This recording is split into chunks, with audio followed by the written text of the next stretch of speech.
আমি যখন ক্লাস 10-এ ছিলাম, আমার একজন শিক্ষক বলতেন, জীবনে যা কিছুই করো না কেন, নিজেকে খুশি রাখার কারণ অন্য কারোর মাঝে খোঁজার চেষ্টা করো না।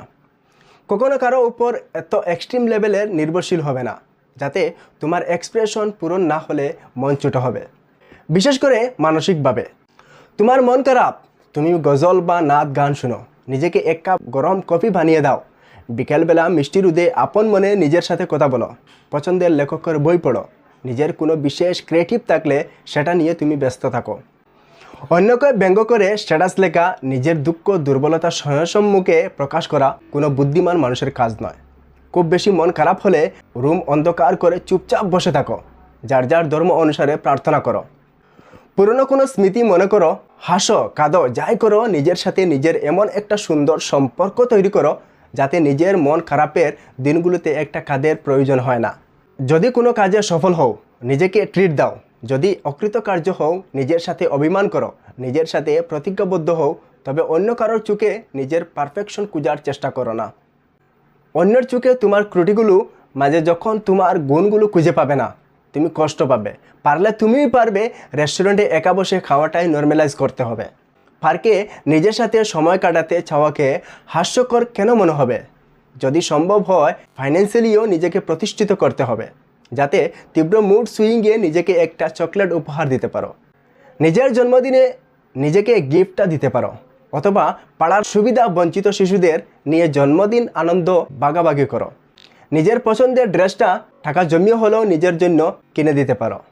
মাঝে মাঝে নিজেকে কিছু ফুল দিবে, ঘরের এক কোণায় ফুল থাকবে, সুন্দর একটা গন্ধ ছড়াবে, মন আপনা আপনি ভালো হয়ে যাবে।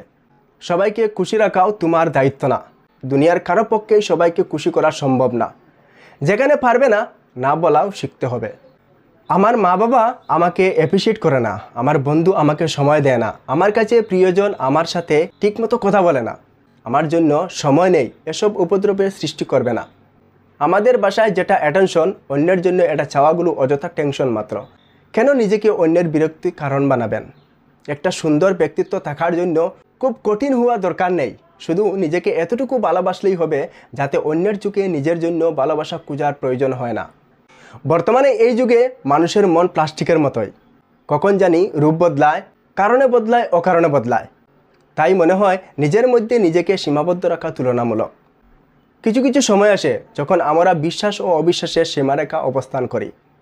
তখন আমরা একই সঙ্গে দেখতে পাই ও পাইও না, বুঝতে পারি পারিও না, অনুভব করতে পারি পারিও না। সে বড় রহস্যময় সময়।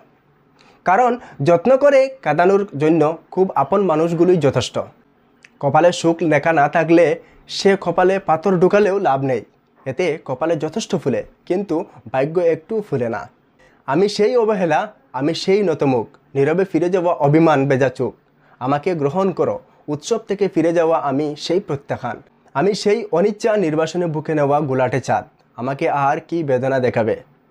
যদি এই ভিডিও আপনাদের ভালো লাগে তাহলে সাবস্ক্রাইব করে বেল আইকন দিয়ে সঙ্গে থাকবেন, এবং ফেসবুকে দেখেন তাহলে ফলো করে অন্যদেরকে দেখার সুযোগ করে দিবেন। আপনারা ভালো থাকবেন, সুস্থ থাকবেন এবং আমার জন্য দোয়া করবেন।